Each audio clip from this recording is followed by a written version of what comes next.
y vamos a dar una definición de lo que es anemia. Y vamos a ver diferentes definiciones de otras literaturas. Cuando nosotros hablamos de anemia,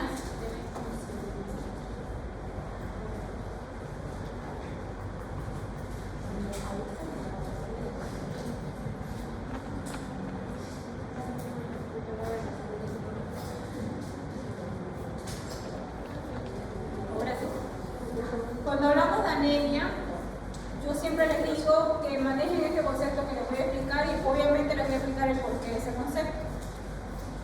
Cuando hablamos de anemia, hablamos de disminución de hemoglobina, hematocrito y glóbulos rojos por debajo de los valores normales, según la edad, género y nivel del mar.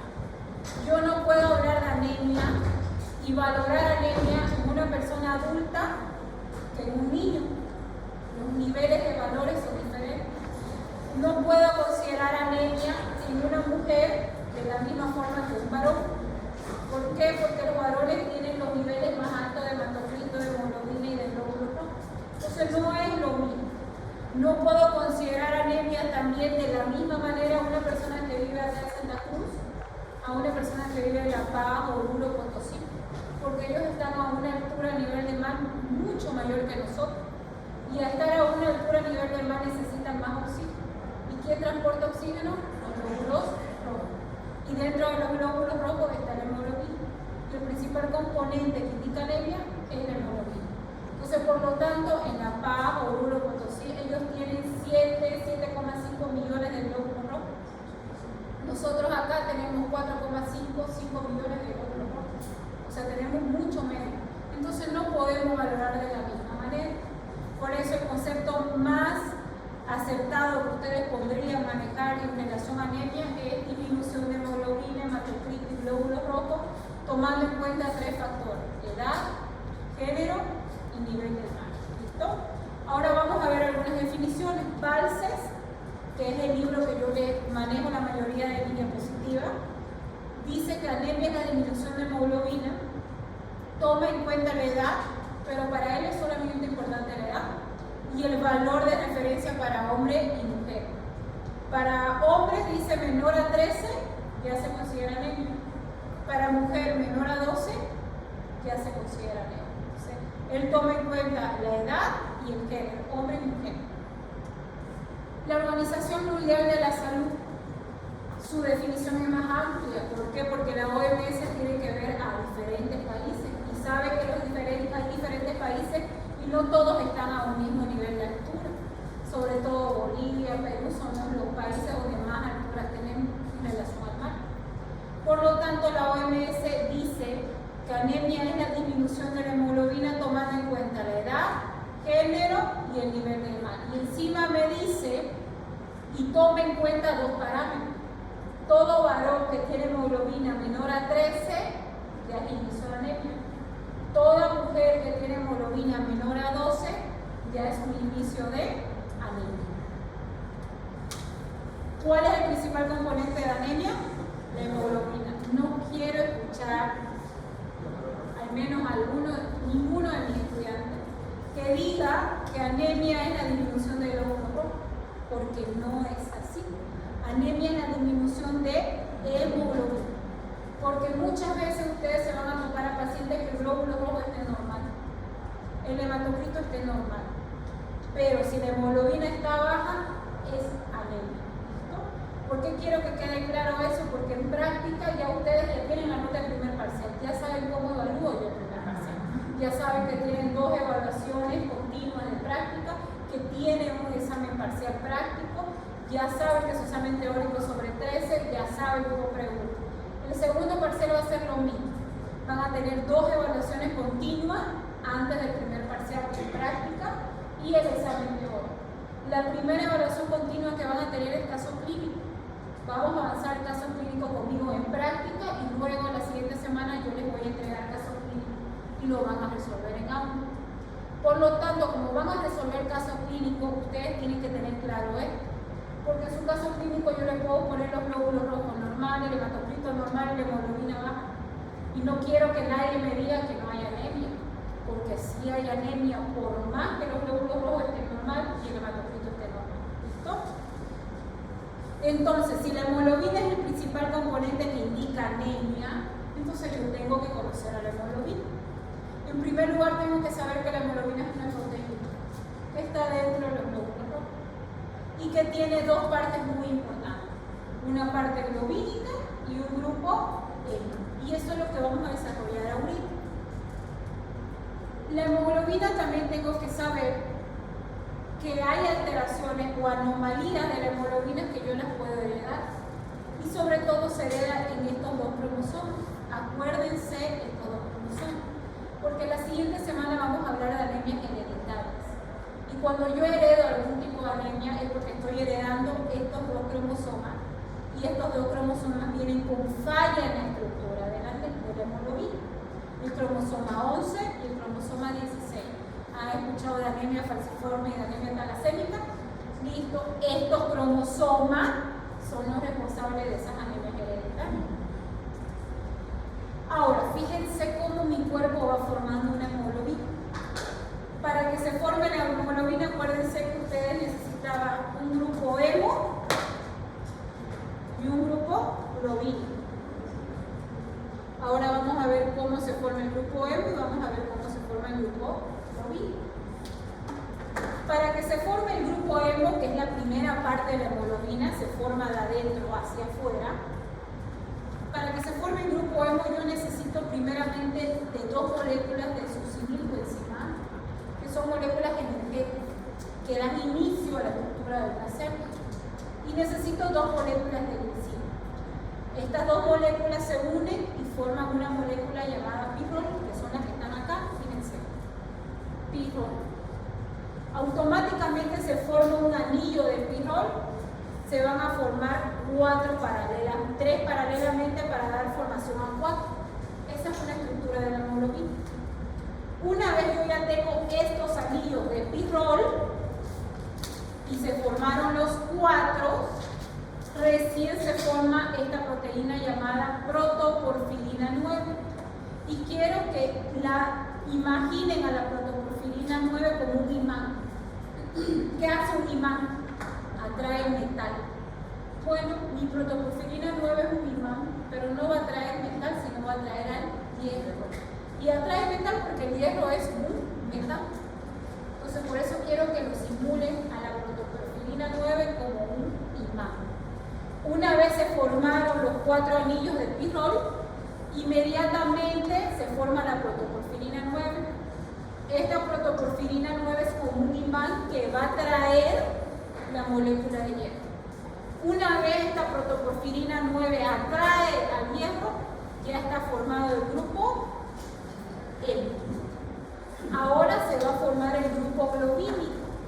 ¿Cómo se forma el grupo globínico? Una vez ya se formó el grupo hemo, la consistencia de la hemoglobina, el grupo globínico son las partes de afuera de la hemoglobina. ¿Cómo se forma este grupo globínico? A través de las cadenas globínicas. ¿Cuántas cadenas globínicas tenemos? 4. Por eso es que hay 4 anillos de pirrol. Cada cadena globínica se va a unir a cada anillo de pirrol. ¿Cuáles son esas cadenas globínicas? 2 alfas y 2 betas. Y así yo tengo la formación de estas cadenas globínicas. Y una vez se formó el grupo hemo y se formó la cadena globínica, tenemos a la hemoglobina. Esta hemoglobina se llama hemoglobina A. ¿Qué quiere decir hemoglobina A? Hemoglobina del adulto.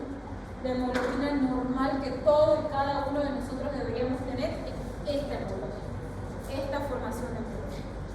¿Por qué les digo esto? Porque yo puedo tener otros tipos de hemoglobina. Y esos otros tipos de hemoglobina no son hemoglobinas normales. Son hemoglobinas que yo no debería tener. ¿Hay alguna forma de que yo sepa qué hemoglobina tengo en mi sangre? Sí, hay un estudio que se llama electroforesis. Es un estudio que me sacan sangre, lo coloco en ese equipo me imprime una hoja, que se lo voy a mostrar la siguiente semana porque para diagnosticar anemias hereditarias necesito ese estudio. Ese equipo me imprime esa hoja y en esa hoja me dice qué tipo de hemoglobina yo tengo. Acuérdense que todos deberíamos tener la hemoglobina A, que es la hemoglobina de adulto. Si tengo otro tipo de hemoglobina, seguro tengo algún tipo de alteración. Por ejemplo, la hemoglobina S.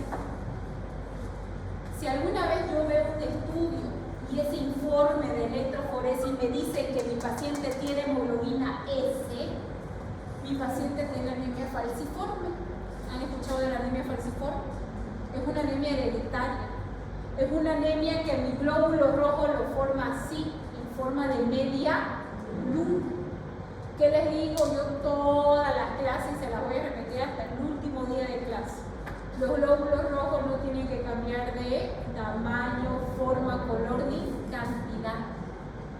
Entonces, si mis glóbulos rojos cambian de esa forma de media luna llamada OS, ya yo sé que mi paciente tiene anemia falciforme, ya comienzo a sospechar. Si yo quiero confirmar que mi paciente tiene anemia falciforme, le hago ese estudio de hemoglobina y mi paciente va a tener hemoglobina S, y así yo voy a llegar a un diagnóstico de anemia falciforme, porque no debería tener otro tipo de hemoglobina, solo debería tener hemoglobina A del adulto. ¿Listo? Ahora, ¿cómo clasifico a las anemias? Yo clasifico a las anemias y les hice un dibujo acá que ya está rayado porque vengo desde el primer grupo, que es un árbol. Lo vamos a borrar y lo vamos a hacer de cero.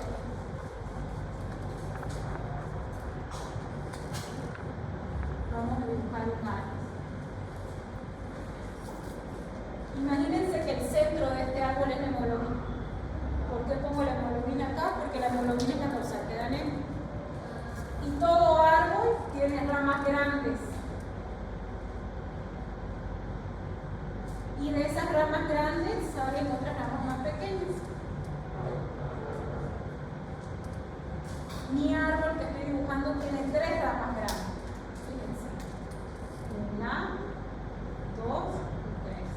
¿Por qué estoy dibujando 3? Porque 3 son las clasificaciones que yo les voy a explicar el día de hoy. ¿Son las únicas? No, hay hartas. Pero estas 3 son las que más se manejan. La primera clasificación es en base a la concentración de hemoglobina. La segunda clasificación es según su morfología. Y la tercera clasificación es según la etiología. Según la concentración de hemoglobina, y ya me voy con las ramas más pequeñas, se clasifica en leve, moderada y severa. Esas son las ramas que salen de esta clasificación. La clasificación morfológica se clasifica en 6, 3 por tamaño y 3 por color, ¿se acuerdan? Por tamaño, ¿cuáles son? Macro, micro y normocito. Por color, ¿cuáles son? Hipercrómica, hipocrómica y normocrómica. Y mi tercera clasificación es según su etiología. ¿Qué hablo de etiología? Las múltiples causas que pueden producir anemia. Esas múltiples causas pueden ser alcohol, droga, fármacos, enfermedades autoinmunes y así sucesivamente. Si yo les pregunto el día de su examen, ¿cómo se clasifican las anemias según su concentración de hemoglobina? ¿Qué responden ustedes? Leve, moderada y severa. Si yo les pregunto cómo se clasifican las anemias según la morfología de los glóbulos rojos, tamaño y color. ¿Cuál es la clasificación por tamaño?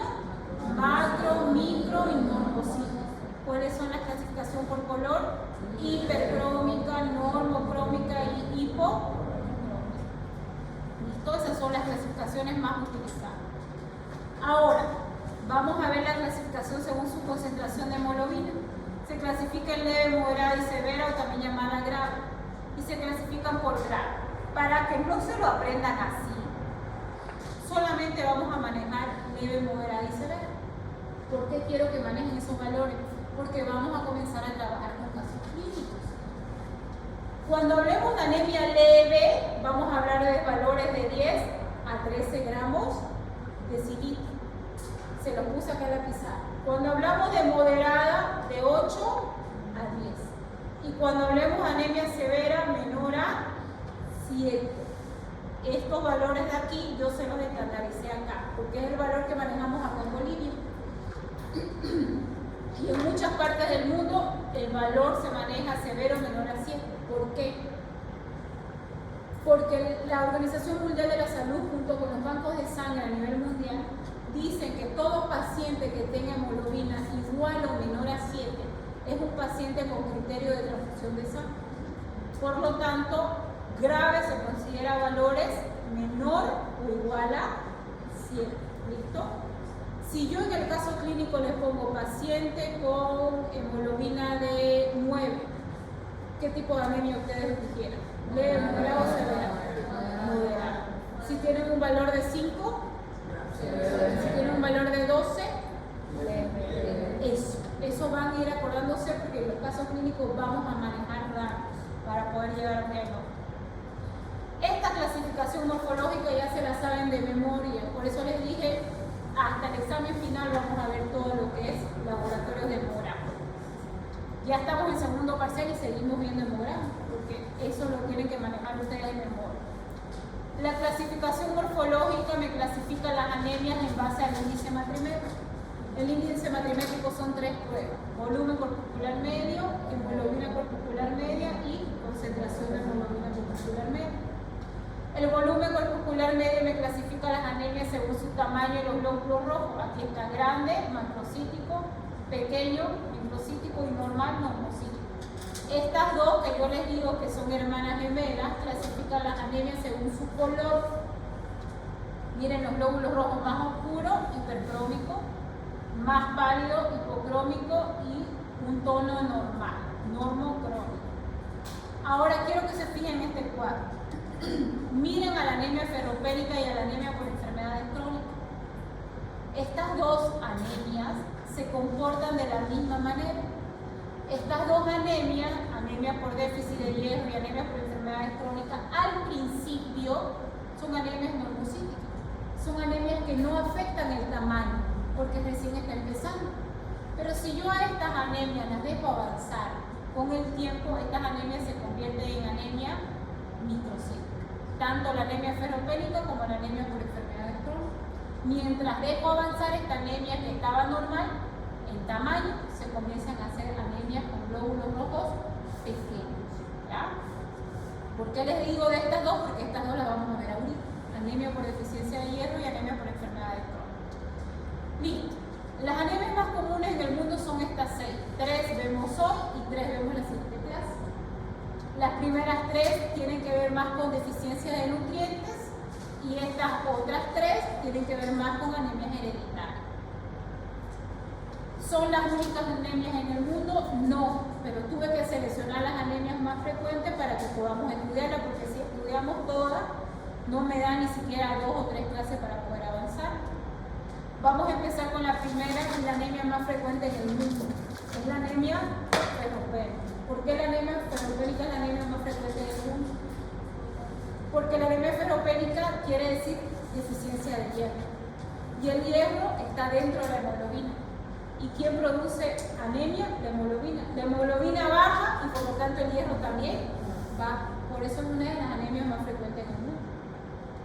Existen poblaciones que son más propensas a tener la anemia ferropénica. ¿Cuáles son ellos? Los niños que están en crecimiento, que necesitan más cantidad de glóbulos rojos, por eso los niños tienen mucha más cantidad de glóbulos rojos que un adulto.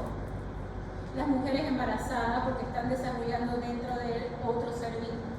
Las que están dando de lactar, porque por medio de la leche materna tienen que pasarle hierro al bebé.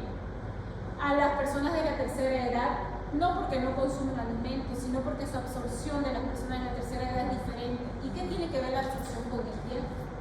¿Alguien sabe dónde se absorbe el hierro? Intestino delgado, ¿en qué parte? Duodeno principalmente. Ahí es donde se absorbe el hierro. Entonces las personas de la tercera edad tienen problemas de absorción y al tener problemas de absorción no absorben bien el hierro. Otras personas que son propensas a anemia ferropénica son las personas que son operadas de cirugía bariátrica. ¿Han escuchado? Tenemos 2 tipos de cirugía bariátrica, ¿no? Manga gástrica, que es una cirugía que reduce el estómago, nada más, solo toca estómago. Pero tenemos otra cirugía bariátrica que se llama bypass. ¿Cuál es la cirugía bypass? Toca estómago, pero también toca intestino. ¿Y qué parte del intestino? Delgado. Entonces, ¿dónde se absorbe el hierro? En el intestino delgado. Entonces, son personas, y vamos a ver los otros tipos de anemia, son personas que por el resto de su vida, hasta que el día que se mueran, van a ser más propensas a producir anemia ferropénica. Entonces, todo el tiempo esas personas en algún momento van a tener que suplementarse de hierro. ¿Listo? En realidad toda su vida. ¿Ya? ¿Qué más? ¿Qué otras cosas tengo que saber de la anemia ferropénica? La anemia ferropénica, existen algunos tipos de alimentos que me ayudan a su absorción y hay otros alimentos que me inhiben su absorción. Cuando yo detecto anemia ferropénica en mi paciente, tengo que dar tratamiento, y el tratamiento es el hierro, sulfato ferroso. ¿Por cuánto tiempo yo le tengo que dar tratamiento a mi paciente con sulfato ferroso para que tenga resultados de tratamiento? ¿Un mes, 2 meses? ¿Cuánto tiempo? ¿Mínimo cuánto? ¿Mínimo cuánto? Mínimo 3 meses. ¿Por qué mínimo 3 meses? ¿Cuánto es la vida media de los glóbulos rojos? 90 a 120 días. ¿Cuánto es eso? 3 a 4 meses. Entonces yo necesito dar sulfato ferroso a mi paciente mínimo 3 meses. No me sirve un mes, no me sirve 2 meses, son 3 meses. ¿Para qué? Para que esos nuevos glóbulos rojos que van a salir de mi médula ósea salgan con buena cantidad de hierro. ¿Listo? Ahora, ¿qué no debo consumir durante mi tratamiento con hierro? Lo primero que yo no debo consumir es otras vitaminas con hierro. No debo consumir otras vitaminas. ¿Por qué? ¿Dónde se absorbía el hierro? En el intestino delgado. ¿Qué parte? En el duodeno. En mi intestino delgado hay enterocitos. Los enterocitos, imagínense que es como ese basurero que está acá, que yo les dibujé acá. Un basurero. O algo cuadrado que tiene su boca ancha. Entonces, ese es un enterocito. El hierro tiene que entrar acá. Pero si yo estoy paralelamente al hierro consumiendo zinc, consumiendo calcio, consumiendo vitamina B12, consumiendo vitaminas B, estas vitaminas son más grandes, más voluminosas, tienen mayor peso molecular. Entonces, y el hierro es pequeño, estas vitaminas grandes vienen y lo empujan al hierro y lo hacen a un lado, porque estas vitaminas también tienen que entrar al enterocito, porque también son absorbidas en el intestino delgado. Entonces lo empujan al hierro y no lo dejan que se absorba. Yo consumo, el hierro está por mi sangre, pero no se absorbe bien. ¿Por qué? Porque estas otras vitaminas le ganan a entrar al enterocito. Entonces, cuando yo hago un tratamiento con hierro, no debo consumir ningún otro tipo de vitamina durante mi tratamiento, porque no voy a dejar que se absorba bien el hierro. La única vitamina aceptable que debería consumir durante mi tratamiento de anemia ferropénica es la vitamina C. ¿Por qué? Porque la vitamina C potencia la absorción del hierro. Pero muchos pacientes no quieren tomar la vitamina C en tableta. ¿Por qué? Si alguien alguna vez ha hecho tratamiento con hierro, la tableta da una acidez, la boca la pone amarga como hierro, por eso su nombre es hierro. Da estreñimiento, da acidez, causa náusea, malestar.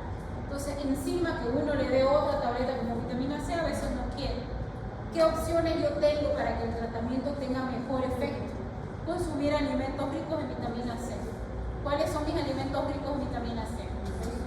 Todos los cítricos. Entonces yo le puedo decir al paciente, tómese un vaso de jugo de naranja hoy, mañana de grey, pasado de mandarina, y así sucesivamente. Si no quiero consumir otra tableta, pero acuérdense, la vitamina C potencia su absorción del hierro. ¿Qué inhibe su absorción del hierro? Otras vitaminas. ¿Qué alimentos más inhiben la absorción del hierro? Mientras yo estoy en el tratamiento con anemia ferropénica, no puedo consumir leche porque tiene calcio. Acuérdense. No puedo consumir café, cafeína, no puedo consumir alcohol, no puedo consumir chocolate, no puedo consumir las hierbas de los mates durante mi tratamiento. Después de eso lo puedo volver a consumir, pero durante mi tratamiento no, porque inhibe su absorción. 2. ¿Qué más tengo que tener en cuenta cuando yo hablo de anemia ferropénica? El hierro, ¿qué es el hierro? El hierro es un metal.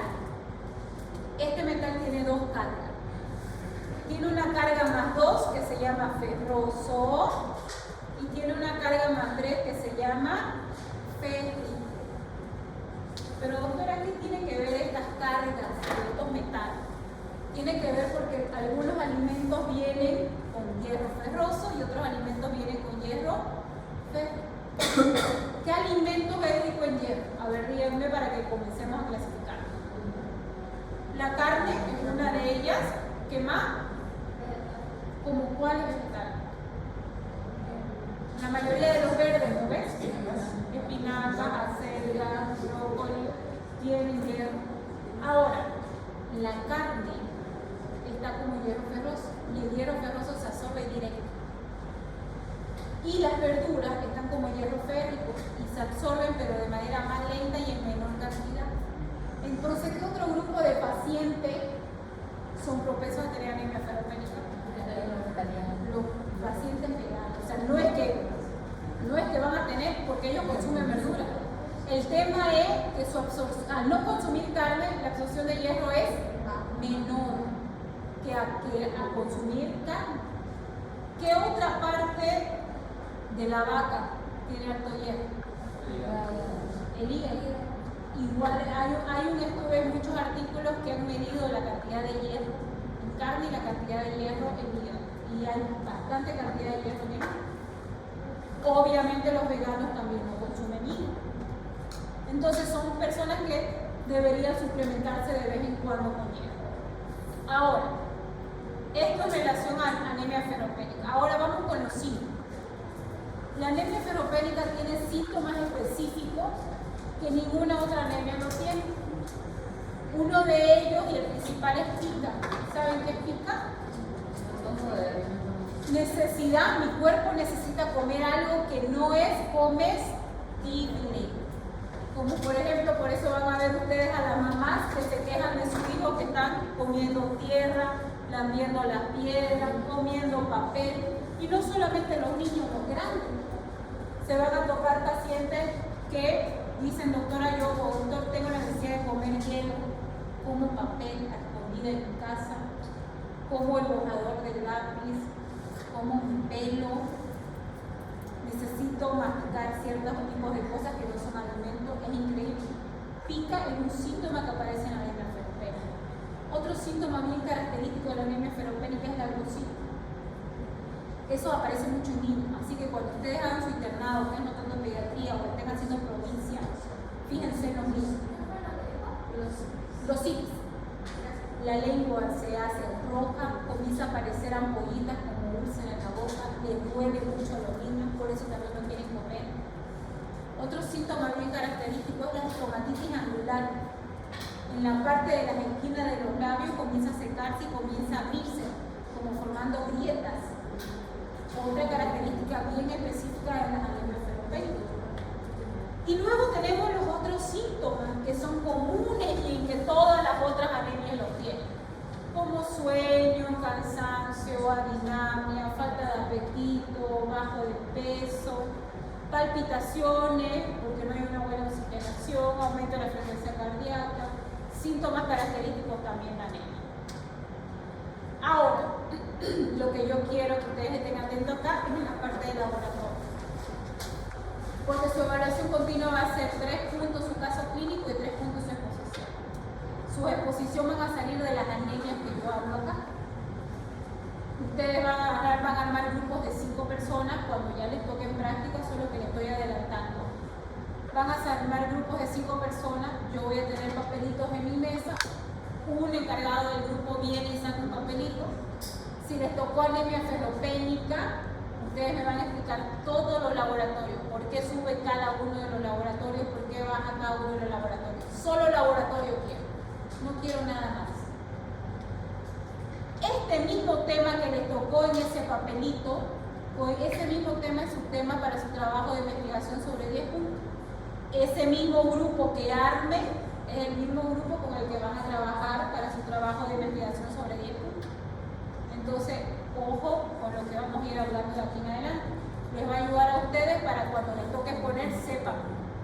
laboratorios van a explicar. ¿Listo? Comencemos con anemia ferropénica. ¿Cuáles son los laboratorios que yo tengo que pedir para detectar anemia ferropénica en mi paciente? Comienzo con hemograma. El hemograma es el primer laboratorio que yo debería pedir. ¿Por qué? Porque en el hemograma se va a alterar la serie roja. Solo la serie roja. La serie blanca va a estar normal, las plaquetas van a estar normal, la BCG va a estar normal. ¿Por qué les digo eso? Porque vamos a ver anemias que afectan la serie blanca, anemias que afectan las plaquetas y anemias que también afectan la BCG. En cambio, la anemia ferropénica no. Lo único que afecta es la serie roja. ¿Qué voy a ver en la serie roja? Para eso me tengo que acordar cuáles son los componentes de la serie roja. Hemoglobina, hematocrito, glóbulos rojos y índice hematocrítico. La anemia ferropénica, cuando está empezando, el único componente que afecta es la hemoglobina. Hematocrito y glóbulos rojos está normal. Eso tengo que tener en cuenta. Porque hay otros tipos de anemias que son más agresivas y desde el momento que aparece afecta todo. Glóbulos rojos, hematocrito y hemoglobina. En cambio, la anemia ferropénica va lento. Va afectando de manera más lenta. Esta anemia ferropénica al principio, cuando empieza, es una anemia normocítica normocrómica. Pero si yo esa anemia normocítica normocrómica no la atiendo a tiempo, termina convirtiéndose en una anemia microcítica e hipocrómica. Entonces, ¿cómo va a estar mi índice hematocrítico si es microcítica? ¿Mi volumen corpuscular medio va a estar normal? No, va a estar disminuido. Eso es lo que ustedes me van a explicar a aquel grupo que le toca anemia ferropénica. Uno por uno, laboratorio por laboratorio me van a explicar por qué se altera. Para eso van a tener que leer y entender muchas cosas. Eso es interpretación de laboratorio. Acuérdense que su materia se llama hematología y laboratorio. Y lo que yo quiero que ustedes salgan aquí es aprendiendo a leer laboratorio. Eso es lo que van a hacer en su exposición. Listo. Con el hemograma yo sospecho que es anemia ferropénica. Pero ¿qué laboratorio yo pido para confirmar mi anemia ferropénica? Pido 3 laboratorios. Esos laboratorios yo los llamo batería de hierro. ¿Cuáles son esos laboratorios? Hierro sérico. ¿Qué quiere decir hierro sérico? Hierro en sangre. El otro laboratorio es ferritina. ¿Qué es la ferritina? Proteína que guarda el hierro. Y el otro laboratorio es la transferrina. ¿Qué es la transferrina? Proteína que transporta el hierro. Estos 3 laboratorios son los que me confirman mi anemia ferropénica. Ahora, ustedes en práctica me tienen que decir cómo está el hierro sérico, cómo está la ferritina y cómo está la transferrina y por qué están así. Eso es lo que ustedes me van a explicar en práctica. Grupo que no logre explicarme su punto disminuye y por supuesto yo les voy a explicar a ustedes. Pero se supone que yo les doy esos temas para que ustedes los expliquen. ¿Listo? Ahorita les voy a explicar de estas 3 pruebas, pero antes de explicar de estas 3 pruebas quiero hablar de esta anemia. ¿Qué dice ahí? Anemia por enfermedad crónica.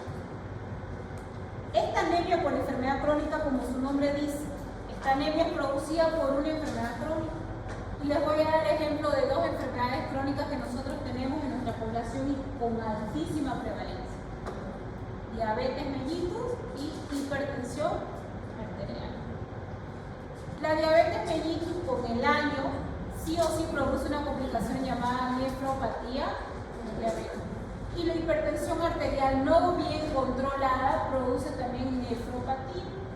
Ambas enfermedades producen daño renal. ¿Qué función tiene el riñón para nosotros en nuestra materia? ¿Qué produce el riñón? Una hormona, ¿qué se llama esa hormona? ¿Y qué hace la eritropoyetina? Estimula la producción de glóbulos rojos. ¿Cuál es la función del glóbulo rojo? Transportar oxígeno. Y dentro del glóbulo rojo está la hemoglobina. Entonces, estos pacientes, si tienen daño renal, no producen eritropoyetina. Si no hay eritropoyetina, no hay glóbulo rojo. Si no hay glóbulo rojo, no hay hemoglobina. Y si no hay hemoglobina, hay anemia. Pero esta anemia es producida por una falla en los glóbulos rojos. No es una anemia producida por hierro. Esa es la diferencia entre anemia ferropénica y anemia por enfermedades crónicas. Las dos anemias se comportan igual. Las dos anemias, si yo miro el hemograma, son idénticas. ¿Cuándo yo diferencio una anemia ferropénica de una anemia por enfermedades crónicas? Porque en la anemia por enfermedades crónicas, y se lo puse en rojo, no hay carencia de hierro. El hierro está normal aquí. El problema no es el hierro en las anemias por enfermedades crónicas. El problema es la producción de glóbulos rojos. Entonces, esa es la diferencia. Si ustedes se fijan, el hemograma es lo mismo. Glóbulos rojos disminuidos, hematocrito disminuido. Esta anemia, igual que la anemia ferropénica, empieza normocítica, normocrónica. Pero ¿cómo yo diferencio si es una anemia por enfermedad crónica, es una anemia por hierro? Porque si yo le pido hierro a este paciente, su hierro va a estar normal. Y si está normal, no es por deficiencia de hierro, es una anemia por enfermedad crónica. Y estas enfermedades crónicas terminan en anemia sí o sí, no puedo evitar. Por más que el paciente controle su azúcar y todo, la literatura menciona que después de 15 a 20 años con diabetes, sí o sí mi paciente hace daño renal. Y si hace daño renal, sí o sí va a tener anemia. No puedo evitarlo. ¿Listo? En la mayoría de las enfermedades crónicas. Ahora sí les voy a explicar estas 3 pruebas, que son las pruebas que a mí me sirven para confirmar anemia ferropénica. Comenzamos con hierro sérico. ¿Qué es el hierro sérico? Es el hierro que yo tengo en sangre. Si yo ahorita me saco sangre, voy al laboratorio, proceso mi sangre de un equipo especial, ese equipo me va a decir cuánto yo tengo de hierro circular en sangre. Los varones tienen niveles de hierro más altos que las mujeres.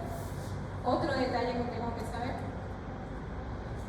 ¿Se acuerdan la composición de la sangre? La sangre estaba compuesta en células sanguíneas y plasma. Mis células sanguíneas son 3, glóbulos rojos, glóbulos blancos y plaquetas. De estas 3 células sanguíneas, lo que yo más tengo es glóbulos rojos. Yo tengo millones de glóbulos rojos. ¿Cuántos litros tengo yo circulando en sangre aproximadamente? 5 litros. De esos 5 litros que yo tengo ahorita circulando en sangre, 2000 ml son de eritrocitos. De esos 2000 ml de eritrocitos, cada ml de eritrocito produce 1 miligramo de hierro. Cada ml, ahora multiplíquenlo eso por 2000 ml que yo tengo de glóbulo rojo. ¿Y cuánto necesita mi cuerpo para tener un equilibrio y no tener anemia ferropénica? Necesita 2 miligramos de hierro por día, nada más. Y fíjense que cada ml tiene 1 miligramo y yo tengo 2000 mililitros. O sea, tengo altísimo hierro. No se produce anemia ferropénica de la noche a la mañana. Eso es el hierro sérico. Ahora, ¿qué pasa con la ferritina? La ferritina es una proteína. ¿Cuál es su función de la proteína? Guardar hierro. Imagínense que toda esta aula está llena. Imagínense que cada ciento y cada uno de ustedes es una molécula de hierro. Y todo este es mi organismo. Si todas las sillas están ocupadas y llegan más estudiantes, como me pasó un sábado, ¿se acuerdan? Todito estaba lleno, no había espacio.